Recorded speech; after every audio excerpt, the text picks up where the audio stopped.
டியூனோட first படம் அந்த 1984 வந்த படம் இருக்கு இல்லையா, ஸோ அதுக்கும் டியூன் ஃபர்ஸ்ட் பார்ட்டுக்கும் என்ன வித்தியாசம்னு கேட்டிங்கன்னா, அந்த 1984 ஃபிலிம் வந்து டியூனோட ஃபர்ஸ்ட் நாவலை மொத்தமாக ஒரு மூவியாக கொடுக்க ட்ரை பண்ணியிருப்பாங்க. பட் ஆனால் 2021 வந்தது நாவலோட ஃபர்ஸ்ட் ஹாஃப் மட்டும் கொடுத்துருப்பாங்க. இதுதான் வந்து மேஜர் டிஃப்ரென்ஸு. ஆனால் அந்த 1984 ஃபிலிமுக்கு ஒரு எக்ஸ்டெண்டட் கட் இருக்கு. அந்த எக்ஸ்டெண்டட் கட்டில் வந்து நிறைய விஷயங்கள் ஆட் பண்ணியிருக்காங்கன்னு சொன்னாங்க. பட் எனக்கு அது எது முதல்ல வந்துச்சு, அதாவது தேட்டரிக்கல் கட் எது எக்ஸ்டெண்டட் கட்டுன்னு சொல்லிட்டு எனக்கு பர்சனலி தெரியல. ஏன்னா எனக்கு கிடைச்சது தேட்டரிக்கல் கட் இல்லாமல் எக்ஸ்டெண்டட் கட்டு தான் கிடைச்சது. ஸோ அதில் ஒரு ப்ரோலாக் வச்சிருப்பாங்க, இயர் 6041 ஆரம்பிக்கிற மாதிரி. ஸோ அந்த ஸ்டோரியை நம்ம பார்த்துட்டு டேரக்டாக இப்போ நம்ம டியூனோட ஃபர்ஸ்ட் ஸ்டோரிக்குள்ள போயிடலாம். ஏன்னா மேபி இது வந்து உங்களுக்கு இன்னுமே இந்த கதைக்குள்ள அடாப்ட் ஆகிறதுக்கு யூஸ்ஃபுல்லாக இருக்கும் அப்படிங்கிற ஒரு காரணத்தினால நான் இதை சொல்கிறேன். ஸோ இந்த கதை ஆரம்பிக்கிறது 6041 வருஷம். இது நம்மளோட ஜென்ரல் டைம் லைன் வச்சுக்கோங்களேன். ஏன்னா இது ஏஜி பிஜி அப்படின்னு சொல்லிட்டு பிரிச்சிருப்பாங்க. எப்படி ஸ்டார் வார்ஸ்ல வந்துட்டு பிபிஒய் ஏபிஒய்னு பிரிச்சிருப்பாங்க இல்லையா, அந்த மாதிரி பிஃபோர் கில்டு ஆஃப்டர் கில்டு அப்படிங்கிற மாதிரி தான் இந்த டைம் லைனை பிரிச்சிருப்பாங்க.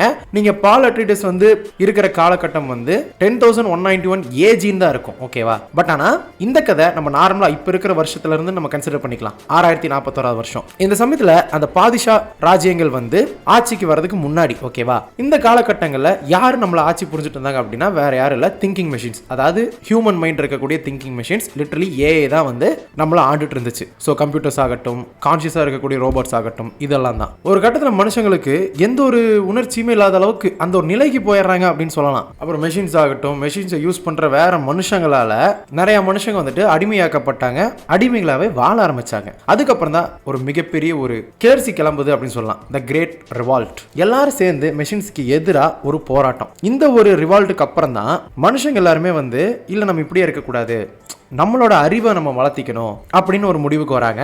அப்படி முடிவுக்கு வந்ததுக்கு அப்புறம் தான் நிறைய ட்ரைனிங் ஸ்கூல்ஸை வந்து ஆரம்பிக்கிறாங்க. ஏன்னா கண்டிப்பா இதுதான் இந்த யூனிவர்ஸ்ல வரலாற்றையே மொத்தமா மாத்த போகுது அப்படின்னு சொல்லி நம்பி உருவாக்குறாங்க.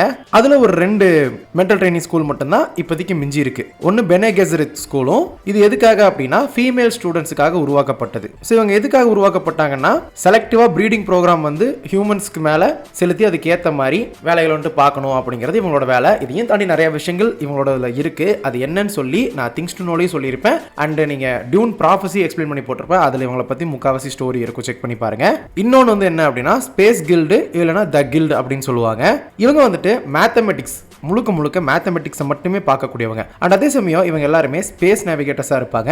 இது எப்படி ஸ்பேஸ் நேவிகேட் பண்ணுவாங்க அப்படின்னா, ஒரு ஆரஞ்சு கலர்ல ஒரு ட்ரக் இருக்கும், அதுதான் ஸ்பைஸ், ஓகேவா, மெலாஞ்சேன்னு சொல்லுவாங்க. ஸோ ஸ்பேஸை ஃபோல்ட் பண்ண முடியும், அட் த சேம் டைம் ஒரு பிளானட்லேருந்து இன்னொரு பிளானட்டுக்கு போக முடியும். அதே சமயம் அது வந்து ஒரு மிகப்பெரிய ஒரு பொருளாதாரத்துக்கு தேவைப்படக்கூடிய ஒரு விஷயமா ஆயிருது. எல்லாருமே அதை வச்சு வியாபாரமாகட்டும், பேரங்கள் எல்லாமே பண்ணலாம்.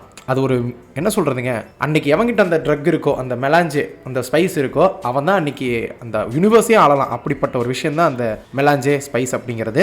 அந்த எக்கனாமிக் லைஃபுக்கு ரொம்பவுமே முக்கியமான ஒரு விஷயம். ஸோ இப்படி தான் காலங்கள் போக இந்த ஒரு டைம் லைனில் ஒரு குழப்பம் இருக்கு. என்னன்னா, இதை நான் சொல்றேன், கதையில சொல்லலை.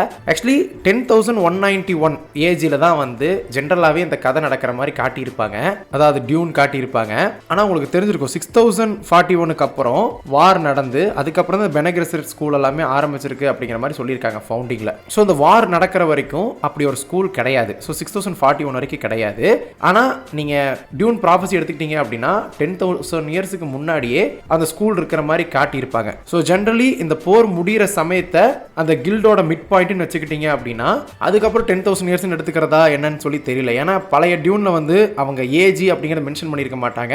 ஈவன் பழைய டியூன் ஆகட்டும் புது டியூன் ஆகட்டும் நடக்கிற காலகட்டம் 10,191 தான் இருக்கும், ஓகேவா. பட் அதுல நரேஷன் கொடுக்கும்போது 10,192 சொல்லுவாங்க.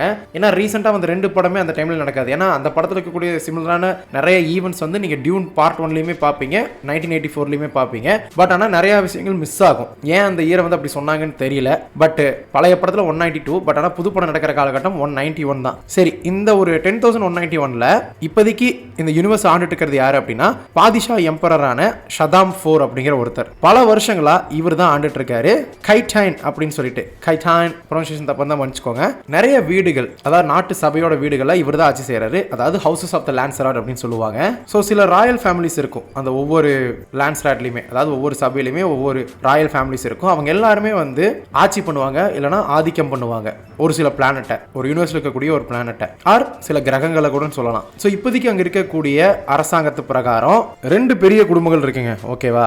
ஒன்னு ஆட்ரிடிஸ், இன்னொன்னு ஹர்கனன், ஓகே. ஓகேவா. இந்த 2 ஹவுசஸ் தான் இருக்கு. ஸோ அந்த ஆட்ரிடிஸ் எங்க இருப்பாங்க அப்படின்னா கேலடான் அப்படிங்கிற ஒரு பிளானட்ல அதை ஆண்டுட்டு இருக்கிறது யார் அப்படின்னா Duke Leto. So Duke Leto Atreides. So Harkonnen ஆண்டுட்டு இருக்கிற கிரகம் எது அப்படின்னா ஜிடி பிரைம். ஓகேவா. ஸோ அந்த பிளானட்டை வந்துட்டு ஆண்டுட்டு இருக்கிறது யாருன்னா பேரன் விளாடிமிர் ஹார்கனன். இதெல்லாம் நடந்துட்டு இருக்கிற சமயத்தில் தான் ஸ்பைஸ் வந்து இந்த மாதிரி லைஃப் எக்ஸ்டெண்ட் பண்ணுது, அதே சமயம் அட் த சேம் டைம் கான்சியஸ்னஸையுமே வந்துட்டு எக்ஸ்டெண்ட் பண்ணுது அப்படிங்கிறது தெரிய வருது எல்லாருக்குமே. ஸோ ஸ்பேஸ் டிராவல் அப்படி இது எல்லாத்துக்குமே தேவைப்படுது அப்படின்னு தெரிஞ்சதுக்கப்புறம் சோம் அப்படிங்கிற ஒரு கம்பெனி CHOM ஓகேவா, அவங்க தான் இந்த ஒரு மைனிங் இருக்கு இல்லையா, ஸ்பைஸோட மைனிங்கை வந்துட்டு அவங்களோட கட்டுப்பாட்டில் தான் வச்சிருக்காங்க. அட் த சேம் டைம் அந்த சோம் கம்பெனி யாரோட கட்டுப்பாட்டில் இருக்கு அப்படின்னா அந்த பாதிஷாவோட எம்பரரான ஷதாம் ஃபோர்கோட கண்ட்ரோலில் தான் அவங்க இருக்காங்க. அட் த சேம் டைம் மற்ற அந்த கிரேட் ஹவுசஸ் ஆஃப் லான்சரார் ஆட்ரிடிஸ் ஆகட்டும் ஹர்கனன் ஆகட்டும் கூட வந்துட்டு அந்த கில்டும் இருக்காங்க. பெனே கெசரிட்டுமே வந்துட்டு ஒரு சைலண்டான ஒரு பார்ட்னர்ஸ் மாதிரி இருக்காங்க. ஸோ இந்த ஒரு ஒற்றுமை தான் அந்த பொருளாதார வளர்ச்சிக்கு ஒரு சாவியா இருக்கிறது மட்டும் இல்லாமல் அரசியல் ஆளுமைக்கு ரொம்பவே தேவையான ஒரு விஷயமா இருக்கு அந்த பிரபஞ்சத்துக்கு. அண்ட் அது மட்டும் இல்லாமல் அந்த எம்பரர் தான் இந்த சாமோட அந்த டைரக்டர்ஷிப்பை வந்து அதாவது அந்த கான்ட்ராக்ட்ஸ் எல்லாமே இருக்கு இல்லையா, அது எல்லாமே டிஃப்ரெண்ட் ஹவுசஸ்க்கு டிஸ்ட்ரிபியூட் பண்றாரு. அட் த சேம் டைம் இந்த ஸ்பைஸ் வந்து மொத்த யூனிவர்ஸ்ல ஒரே ஒரு பிளானட்ல மட்டும்தான் இருக்கு. அது வந்துட்டு பாலைவன ஒரு பிளானட். ஓகேவா. அதோட பேரு டியூன் இல்ல அப்படின்னா அராக்கிஸ் அப்படின்னு சொல்லுவாங்க. இப்போ வரைக்கும் பேரன் ஹார்கனன் இருக்கான் இல்லையா, அவன் ஒருத்தன் தான் டைரக்டர்ஷிப் வாங்கிட்டு அராக்கிஸ்ல இருந்த ஸ்பைஸை வந்து மைன் பண்ணிக்கிட்டு இருந்தான். கூட வந்து அவனோட 2 நெப்யூஸ் இருப்பாங்க, க்ளோசூர் ரப்பான் அப்படிங்கிற ஒருத்தனும் ஃபைட் ரவுதா அப்படின்னு சொல்லிட்டு. ஸோ 2 பேர் இருப்பாங்க, அவங்களோட சேர்ந்து இதை பண்ணிட்டு இருந்தான். அண்ட் அப்படியே நீங்க கெலடன் பிளானட்டுக்கு வந்தீங்க அப்படின்னா அதை ஆண்டுட்டு இருக்கிறது டியூக் லீட்டோ ஆட்ரிடிஸ். அவன் வந்துட்டு எம்பரரோட கசின் தான். அவன் கல்யாணம் பண்ணது யாரு அப்படின்னா ஜெசிகா ஒருத்தங்களை. அவங்க யார் அப்படின்னா அவங்க ஒரு பெனே ஜெசரிட் தான். ஓகேவா. ஸோ சிஸ்டர்ஹுட்ல இருக்கக்கூடிய ஒருத்தங்க அவங்க. இவங்க 2 பேர்த்துக்கு ஒரு மகன் இருக்கான். அந்த மகன் தான் பால் ஆட்ரிடிஸ். ஆனா இதுல ஒரு விஷயம் இருக்கும் என்னன்னா, இந்த ராஜாவை கல்யாணம் பண்ணி as per the breeding program, அந்த பெனே கெசரிட்டோட தான் இந்த ப்ரீடிங் ப்ரோக்ராம் தானே, அது பிரகாரம் நீ ஒரு பெண் குழந்தை தான் பெற்றெடுத்திருக்கணும், ஏன் ஆண் குழந்தையை பெற்றெடுத்த அப்படிங்கிறது ஒரு முக்கியமான ஒரு இதா இருக்கும். அது ஒரு ப்ராப்ளமாவும் இருக்கும். அட் த சேம் டைம் வந்து விதியை மாற்றி அமைக்கிற மாதிரி இருக்கும். பட் அதுதான் இந்த கதையை வந்து கொண்டு போகுது அப்படின்னே சொல்லலாம். ஸோ இந்த சமயத்தில் அந்த வாரிசு வளர்ந்துட்டு இருக்கிற சமயமாகட்டும், அவரோட புகழ் பரவிட்டு இருக்கிற சமயம், பால் ஆட்ரிடிஸ் ஆகட்டும் டியூக் லீட்டோட புகழ்லாம் நல்லா பரவிட்டு இருக்கறனால எம்பரருக்கு ஒரு மாதிரி பயம் வந்துருச்சு டியூக் மேல. அதனால ஹர்கனன்ஸ் கூட சேர்ந்து ஹவுஸ் ஆட்ரிடிஸ் வந்துட்டு மொத்தமா அழிச்சிடணும் அப்படிங்கிற ஒரு முடிவுக்கு வராரு. இதை பத்தி சீக்கிரம் கில்ட் ரிப்போர்ட் வருது. என்ன அப்படின்னா ஸ்பைஸ் ப்ரொடக்ஷனை அஃபெக்ட் பண்ணக்கூடிய ஒரு பிளாட் நடக்குது அப்படின்னு. அது முக்கியமா 4 பிளானட் அராக்கிஸ் ஆகட்டும், அதுதான் வந்துட்டு ஸ்பைஸோட சோர்ஸ். கெலடன் ஆட்ரிடிஸோட வீடு, ஜிடி பிரைம் வந்து ஹர்கனனோட வீடு, கைட்டான் வந்து எம்பரரோட பிளானட். இந்த சமயத்தில் கில்ட் என்ன பண்றாங்க அப்படின்னா ஒரு 3rd ஸ்டேஜ் நேவிகேட்டரை அந்த எம்பரர் பார்க்க அனுப்பி டீடைல்ஸை டிபெண்ட் பண்ண சொல்லுது. ஓகேவா. இப்படி தான் வந்து 1984 ஃபிலிம் வந்து ஸ்டார்ட் ஆகும். பட் ஆனால் வந்துட்டு இந்த ஒரு நேவிகேட்டர் சீனெல்லாம் எனக்கு இந்த படத்தில் இல்லை, டியூன் பார்ட் 1ல இல்லை. அதனால நம்மளுக்கு வந்து அது தேவையில்லை. ஒரு ஃபிஷ் மாதிரி ஒருத்தர் இருப்பான். ஆனால் இப்போ என்ன முக்கியம் அப்படின்னா ஸ்பைஸ் எப்படியாவது ஃப்ளோ ஆகணும், அவ்வளோதான். ஸ்பைஸ் மஸ்ட் ஃப்ளோ, இதுதான் முக்கியம். ஸோ இதுதான் வந்து ஒரு முன்கதை. 6041 10,196 வருஷம் வரைக்கும் என்னென்ன இருக்கு, எப்படி இருக்கு அப்படிங்கிறத சுருக்கமாக சொல்லியிருப்பாங்க. இப்போ நீங்கள் டைரக்டா டியூனோட ஃபர்ஸ்ட் பார்ட்டுக்குள்ள வந்தீங்கன்னா, ஸோ இந்த கதை நரேட் பண்ணும்போது சேனி கிட்ட இருந்தா ஆரம்பிக்கணும். ஸோ ப்ரொனன்சியேஷன் தப்பாக இருந்தால் மன்னிச்சுக்கங்க. ஸோ ஃப்ரெமனை சேர்ந்த ஒரு பெண். ஓகேவா. நம்ம பால் ஆட்ரிடிஸோட விஷயம்ல வருவா. ஸோ வந்துட்டு சில விஷயங்கள் சொல்லிட்டு இருப்பா. இந்த மாதிரி ஃப்ரெமன் மக்கள் வந்துட்டு ஸ்பைஸை ஹார்வெஸ்ட் பண்ணிட்டு இருக்கும்போது பேரன் ஹார்கனனோ அண்ட் அவங்க ஃபேமிலி நெப்யூஸ் இருக்காங்களா, அவங்களோட ஆட்சியில் ஃப்ரெமன் மக்கள் எவ்வளோ பாதிக்கப்பட்டாங்க, எவ்வளோ கொடுங்கோலாக இருந்துச்சு, அவங்களை எப்படியெல்லாம் அட்டாக் பண்ணாங்க அப்படிங்கிற அந்த கொடுமையும் அது எல்லாத்தையுமே சொல்ல, திடீர்னு ஒரு நாள் வந்துட்டு ஷதாம் ஃபோர் வந்து எல்லாத்தையுமே நிறுத்தி அந்த ஆளுமையிலேருந்து ஹர்கனனை தூக்கிட்டாரு. டக்குன்னு வந்து சர்ப்ரைசிங்லி இதெல்லாம் நடந்துருச்சு அப்படிங்கிற மாதிரி இருக்கும். பட் அது நடந்ததுக்கு அப்புறம் என்ன ஆகுது அப்படின்னா, நேரா நீங்க டியூக் லீட்டோ கிட்ட வரீங்க. ஸோ நம்ம பால் ஆட்ரிடிஸோட அப்பா. ஸோ அவருக்கும் ஷதாமுக்கும் வந்துட்டு ஒரு மீட்டிங். எதுக்காக மீட்டிங் அப்படின்னா, இந்த மாதிரி அராக்கிஸை வந்துட்டு இனிமேல் நீ ஆளணும் அப்படின்னு சொல்லி ஷதாம் ஃபோர் வந்துட்டு சொல்றாரு. சரின்னு சொல்லிடுறாரு. ஆனா எம்பரர் லீட்டோக்கு இன்னொரு பயம் இருந்துச்சு. முன்னாடியே அந்த ப்ரோலாக்ல சொல்லியிருப்பேன், லீட்டோவோட புகழ் ஆளுமை எல்லாமே வந்துட்டு அதிகரிக்கிறதுனால பயம். ஸோ நார்மலா வந்து ஒருத்தங்க ஆட்சியில் இருக்கும்போது இன்னொருத்தவங்க ஆட்சியை வந்துட்டு எல்லாரும் புகழ்ந்து பேசினா பயம் இருக்கும்ல, அதனால அவங்களை எப்படியா அழிக்கணும்னு சொல்லி நினைக்கிறாரு அப்படின்னு சொல்லியிருப்போம். அதே மாதிரி இவனை ஆளை சொல்லிட்டு, அதாவது டியூக் லீட்டோ வந்துட்டு ஆளை சொல்லிட்டு ரகசியமா இன்னொரு பிளான் பண்றாரு. பேரன் ஹார்கனன் கிட்ட அராக்கிஸ் அப்படியே திரும்ப கொடுத்துட்டு சதாகோரோட படையை வச்சு அந்த உதவியோட ஆட்ரிடிஸோட ஃபேமிலியை மொத்தமா அழிச்சிடலாம் அப்படின்னு ஒரு பிளான் பண்றாங்க. இன்னொரு பக்கம் லீட்டோக்கு டவுட் இருந்தாலும் அராக்கிஸை கண்ட்ரோல் பண்ணோம் அப்படின்னா ஆளுமை அதிகரிக்கும் அப்படிங்கிறத மனசுல யோசிச்சுக்கிட்டு பரவாயில்ல சொல்லி ரிஸ்க் எடுக்கிறாரு. ஆனா நாட் ஒன்லி அவங்களை ஆளணும்னு இல்லை, அவங்களோட ஒரு ஒற்றுமையை வந்துட்டு நாடணும், ஒரு அலையன்ஸை பில்ட் பண்ணணும் அப்படின்னு சொல்லி முயற்சி பண்ணுவாரு. லீட்டோவோட மனைவி லேடி ஜெசிகா அவங்க வந்துட்டு ஒரு பெனே கெசரித், ஓகேவா, ஒரு பவர்ஃபுல் சிஸ்டரோட மெம்பர். முன்னாடியே நம்ம திங்ஸ் டு நோலாம் சொல்லியிருப்போம், டியூன் ப்ராஃபஸிலேயே நீங்க பார்த்துருப்பீங்க. அவங்க எல்லாருமே வந்து பல நூற்றாண்டுகளா இந்த மாதிரி ப்ரீடிங் ப்ரோக்ராம்ல ஒரு மகளை தான் பெற்றெடுக்கணும்னு சொல்லி இருந்திருப்பாங்க. ஆனா அவங்களுக்கு அந்த ரூலை பிரேக் பண்ணி பால் அட்டிடிஸ் அப்படிங்கிற ஒரு பையனை பெற்றெடுத்திருப்பாங்க. ஆர் இவங்க தான் பிறக்க வைக்கிறாங்க அப்படின்னு கூட சொல்லலாம். எதுக்காக அப்படின்னா இந்த பால் அட்டிடிஸ் வந்துட்டு எதிர்காலத்தில் குவிசார்ட்ஸ் ஹெதரச் அப்படின்னு சொல்லுவாங்க. ப்ரொனன்சியேஷன் தப்பா இருந்தா மன்னிச்சுக்கங்க இருக்கா. ஸோ அவனா ஆகலாம் நம்பிக்கை, ஒரு சோசன் ஒன்னா அப்படின்னு வச்சுக்கோங்க. அதனால பாலை ட்ரை பண்றதுக்கு டன்கன் இதாஹோ, கர்னே ஹேலக், டாக்டர் யூஹே, மென்டார் துஃபீர் இந்த மாதிரி நிறைய பேர் இவனை ட்ரை பண்றதுக்காக கூட இருப்பாங்க. அதே சமயம் ஜெசிகா சும்மா இல்லாம பெனே கெசரித்தோட அந்த ஒரு ஸ்கில்ஸையுமே அவனுக்கு கற்றுக் கொடுப்பாங்க. ஸோ இதெல்லாமே இருக்கிறனால என்னமோங்க பாலுக்கு அடிக்கடி வந்து எதிர்காலத்தை பற்றி ஒரு ஆபத்தான ஒரு விஷன்ஸ் வரும். ஸோ இதெல்லாமே தெரிஞ்சுக்கிட்டு தான் ஒரு நாள் ஒரு ரெவரண்ட் மதர் பால் அட்டிடிஸை வந்துட்டு பார்க்கறக்காக வருவாங்க. வரது மட்டும் இல்லாமல் அவனை டெஸ்ட் பண்ண சொல்லி நினைப்பாங்க. ஏன்னா அவங்க ரூலை பிரேக் பண்ணியிருக்காங்கல்ல, பொண்ணுக்கு பதிலாக பையனை பெற்றிருக்காங்க அப்படின்னு சொல்லிட்டு. அதனால காயஸ் ஹெலன் மோஹியம் அப்படிங்கிற ஒருத்தவங்க வருவாங்க. அவங்க ஒரு ட்ரூத் சேயர் தான், ஒரு இம்பீரியல் ட்ரூத் சேயர் அப்படின்னு வச்சுக்கலாம். அவங்கள கோம் ஜப்பார்னு சொல்லிட்டு ஒரு கொடூரமான டெஸ்ட் வந்துட்டு அவன் மேலே பண்ணுறாங்க. ஸோ அவனோட இம்பல்ஸ் கண்ட்ரோலையும் ஹியூமனிட்டியும் அக்சஸ் பண்ணி நடக்கக்கூடிய ஒரு டெஸ்ட், ஓகேவா. அதில் அவன் ஸ்ட்ராங்னு ப்ரூவ் பண்ணணும், அவன் ப்ரூவ் பண்ணிடுவான். இந்த சமயத்தில் தான் அந்த ப்ரூவ் பண்ணதுக்கு அப்புறம் டெஸ்ட் எல்லாம் முடிஞ்சதுக்கப்புறம் அட்டிடிஸோட ஃபேமிலி அரக்கீன் அப்படிங்கிற ஒரு நகரத்துக்கு வருவாங்க.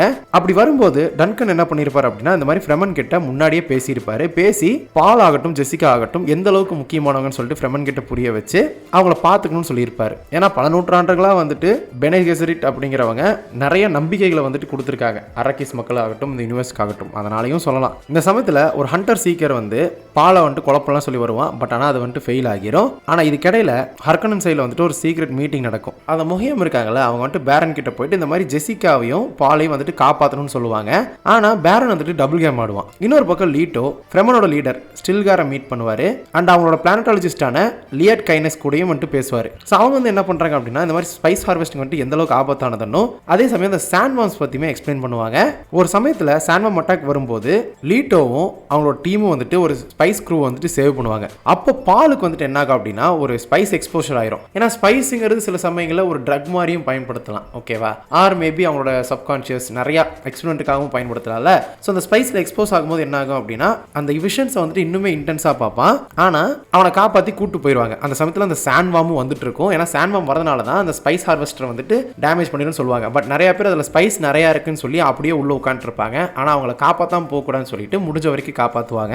ஆனால் இப்படியே போயிட்டு இருக்க ஒரு கட்டத்தில் டாக்டர் யூஹே இருக்கான் இல்லையா, அவன் வந்துட்டு ஒரு துரோகம் பண்ணிடுவான். அராக்கினோட ஷீல்ஸை வந்துட்டு மொத்தமாக ஆஃப் பண்ணிட்டு ஹார்கனனையும் சார்தாவுக்கரையும் சேர்ந்து ஆட்டிடிஸ் மேலே வந்துட்டு அட்டாக் பண்ண வச்சிருவான். ஆனால் இன்னொரு பக்கம் அந்த டாக்டர் வந்துட்டு லீட்டோவை பிடிச்சி வச்சுக்கிட்டு அவனோட ஒய்ஃபை வந்துட்டு காப்பாற்றுறதுக்கு டீல் பேசுவான். அப்போ லீட்டோவோட பல்லில் இருக்கு இல்லையா, அதில் ஒரு பாய்சன் கேஸை வந்துட்டு ஒரு கேப்சூல் மாதிரி வச்சுட்டு நீ பேரன் கிட்ட போய் பேசும்போது நீ இதை வெளிப்படுத்திட்ட அப்படின்னா அவன் செத்துருவான் அப்படின்னு சொல்லிட்டு சொல்றாரு, ஓகேவா. இது வந்து அந்த டாக்டரோட ஒய்ஃபை சேவ் பண்ணுறதுக்கு இந்த மாதிரி பேரனை கொண்டோம் அப்படின்னா, ஏன்னா பேரன் வந்துட்டு இவனோட ஒய்ஃபை பிடிச்சி வச்சுட்டு இவனை மிரட்டிட்டு இருக்கான். ஸோ அதனால வந்துட்டு இவன் வந்து அப்படி பண்ணலான்னு பார்ப்பான். ஆனால் இப்போதான் வந்து பேரன் டபுள் கிராஸ் பண்ணி அந்த டாக்டரே கொன்றுவான். ஸோ அதுக்கப்புறம் கடைசியாக வந்து லீட்டோ கிட்ட பேசிட்டு இருக்கும்போது லீட்டோ அந்த பாய்சன் ரிலீஸ் பண்ணி அங்கே இருக்க நிறைய பேர்த்த கொன்றுவான் தான். முக்கியமாக ஃபைட்டர் டி வெரைஸ் அப்படின்னு சொல்லிட்டு ஒருத்தர் இருப்பான், அவனெல்லாம் கொன்றுவாரு. ஆனால் பேரன் வந்துட்டு தப்பிச்சிருவான். ஏன்னா முன்னாடியே வந்து ஒரு ஷீல்டு ஆன் பண்ணிடுவாங்க. இதுக்கடையில் தான் பாலும் ஜெசிகாவும் அந்த அவ்வளோ பெரிய பிரச்சனை நடந்துட்டு இருக்கிறனால டெசர்ட்ல வந்துட்டு போகிற மாதிரி சுச்சுவேஷன் இருக்கும். ஆனால் யூஹே இருக்கான் இல்லையா, சில கருணை காட்டி சில சர்வைவல் கிட்டு வந்து ஃப்ரெமன் கிட் அதெல்லாமே கொடுத்து விடுவான் முன்னாடியே. ஆனால் என்னதான் பண்ணாலும் அவங்க மாட்டிக்குவாங்க. பட் இருந்தாலும் ஜெசிகா வந்து அந்த வாய்ஸ் இருக்கு இல்லையா, வாய்ஸ் யூஸ் பண்ணி தப்பிச்சிருவாங்க. பட் ஆனால் இதில் பாலுமே அந்த வாய்ஸை யூஸ் பண்ணுவான். பால் வந்து யூஸ் பண்ணும்போது ஃபர்ஸ்ட் கரெக்டாக யூஸ் பண்ண மாட்டான். கரெக்டான பிச்சை புடி அப்படின்னு அவங்க அம்மா சொல்லுவாங்க. சொன்னதுக்கு அப்புறம் அந்த கரெக்டான பிச்சை பிடிச்சி அவங்கள பிடிச்சிட்டு போனவங்க கிட்ட இருந்து தப்பிப்பாங்க. தப்பிச்சதுக்கு அப்புறம் நைட்டு ஃபுல்லாமே வந்துட்டு பாலைவனத்தில் சுற்றிட்டு இருப்பாங்க.